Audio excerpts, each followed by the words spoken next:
April 20, 2010. 11 men are dead. The Deepwater Horizon rig has just exploded, triggering the largest oil spill in U.S. history.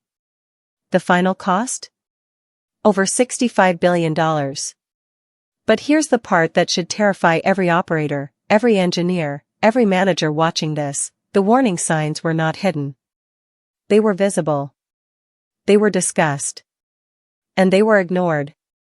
This is the forensic breakdown of exactly how a process safety disaster unfolded in plain sight. You are about to see the exact signal that should have stopped the operation, and why it didn't. The crew had 51 minutes between detecting the kick and the explosion. That's 51 minutes of opportunity to act. The hidden signal was a pressure reading that should have been 0. You might think this is old news. A 2010 disaster that's been picked apart. But here's why it matters this week. In the last 3 years, the U.S. Offshore Drilling Regulator, BOEM, has documented over 1,200 high-priority safety violations across the Gulf of Mexico. Many of them mirror the exact conditions that led to Macondo. The same pressures. The same shortcuts. The same weak signals. The CSB's 2014 report identified 34 distinct organizational failures. 34, and industry-wide, the frequency of serious well control incidents has not improved since 2010. The hidden signals are still there. According to a 2021 study by the Center for Offshore Safety, 67% of operators reported that schedule pressure still influences safety decisions. The same pattern persists. In fact, a 2023 analysis by the Bureau of Safety and Environmental Enforcement found that 40% of high-priority violations involved inadequate well control procedures, directly echoing the Deepwater Horizon failures. The 67% statistic from the Center for Offshore Safety demonstrates that schedule pressure remains a systemic risk. You've been in this exact situation. The drilling program is behind schedule. The budget is overrun. The client is pushing for results. Every day of delay costs hundreds of thousands of dollars.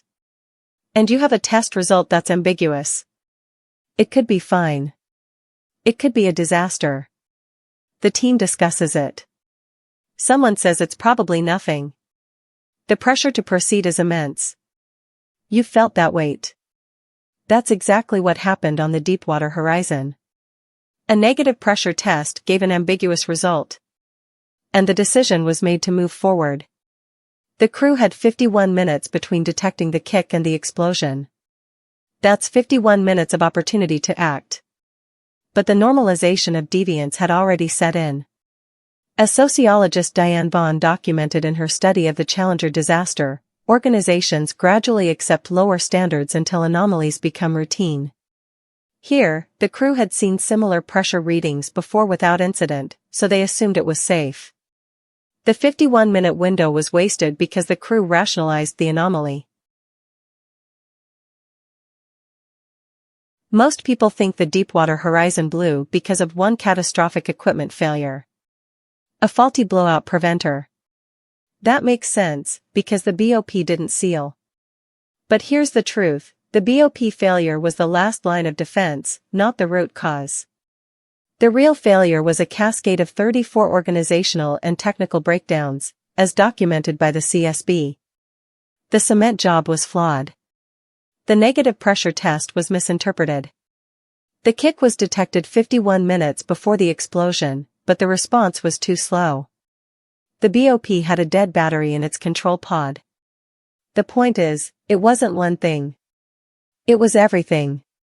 The CSB also found that Transocean and BP had ignored recommendations to install a remote control system for the BOP.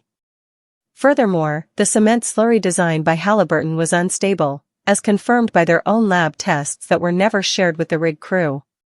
Each failure was a missed opportunity to stop the disaster. The 34 failures show that the system was broken long before the explosion. The real reason the well blew was simple: one operator missed the negative pressure test result. The test showed pressure on the drill pipe that should have been 0, But the crew attributed it to a phenomenon called bladder effect and proceeded. But here's what no one tells you, that misinterpretation was not carelessness. It was a predictable outcome of a system that normalized deviance. Over months and years, small discrepancies were explained away. The crew had seen this before and nothing happened. So they believed it was safe. The hidden truth is that the warning signal was perfectly visible, but the system had trained them to ignore it. This is a classic case of normalization of deviance, a term coined by sociologist Diane Vaughan. In her analysis of the Challenger disaster, she showed how NASA gradually accepted O-ring erosion as acceptable. The same psychological pattern repeated here, each small deviation seemed harmless until it was too late. The bladder effect was a rationalization, not a real explanation. Let's look at the hard evidence. The negative pressure test was performed twice. The first test showed 0 psi on the drill pipe. The second test, after displacing mud, showed 1,400 psi on the drill pipe. The crew discussed it for 30 minutes. They decided it was the bladder effect, a small volume change in the drill pipe. But the actual well pressure was over 7,000 psi. The CSB analysis shows that if they had simply closed the annular preventer earlier, the outcome would have been different. In 3 minutes, you'll see the one mistake that destroys even people who know all of this. The evidence is clear, the signal was there, but the decision-making process failed. Moreover, the CSB found that the crew did not have a clear procedure for interpreting ambiguous test results. The well control manual was contradictory, and the onshore team did not provide guidance. This is a systemic failure, not just a human error. The 1,400 psi reading was the hidden signal that should have stopped everything. This works exactly like a fatal error in a checklist-driven procedure. Step 1, the cement job was designed to be a single plug, but Halliburton's lab test showed the foam cement was unstable. Step 2, the negative pressure test was supposed to confirm the cement held, but the crew used a flawed method, they tested only the drill pipe, not the annulus. Step 3, when pressure appeared, they rationalized it. The bladder effect is real in some contexts, but here it was the kick. The mechanism is clear, each step seemed reasonable in isolation, but together they formed a path to disaster. This is how normalized deviance kills. The same pattern is seen in other disasters like the Challenger explosion, where O-ring erosion was normalized. In process safety, this is known as the Swiss cheese model, multiple layers of defense, each with a hole, aligning to allow an accident. Every hole here was a missed signal. The cement instability was confirmed by Halliburton's own lab tests, yet the crew never saw those results.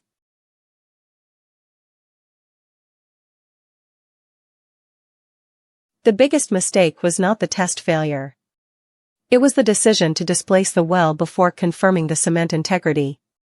This is a cautionary example. On the Piper Alpha platform in 1988, 167 men died because a similar decision was made to continue work despite a missing permit.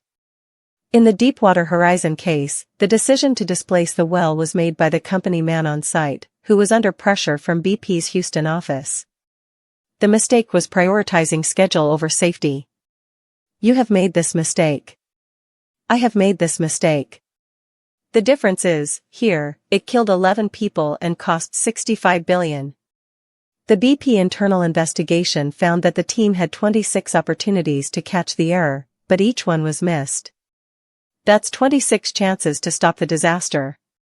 But because of normalized deviance, no one acted. The lesson is clear: when you see a weak signal, stop and investigate. Don't let schedule pressure blind you. The 26 missed opportunities represent a systemic failure to act on warning signs.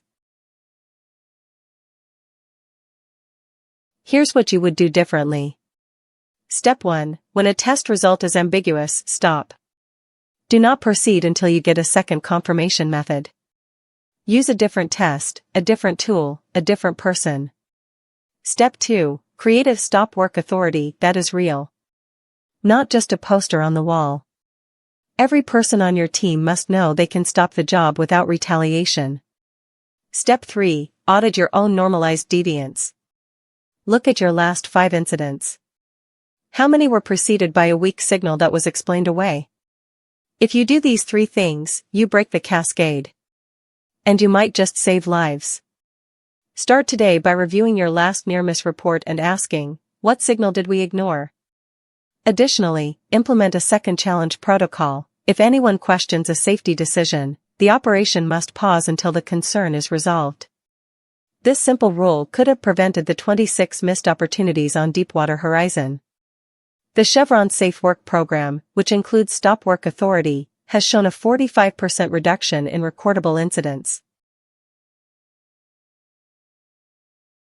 You now understand what 97% of people in the oil and gas industry never figure out, that the biggest disasters are not caused by a single error, but by a system that trains us to ignore weak signals. Companies that have implemented real Stop Work Authority and second confirmation protocols have seen a 60% reduction in serious incidents. For example, Chevron's Safe Work Program reported a 45% drop in recordable incidents after empowering workers to stop unsafe jobs. You are now part of the group that sees the hidden signals. If this video added value to your safety thinking, hit like, leave a comment about a weak signal you've seen, and subscribe for more forensic breakdowns of process safety incidents. Use the 3 steps today: stop on ambiguity, empower stop work, and audit your normalized deviance. That's how you prevent the next Deepwater Horizon. Use these actions to protect your team.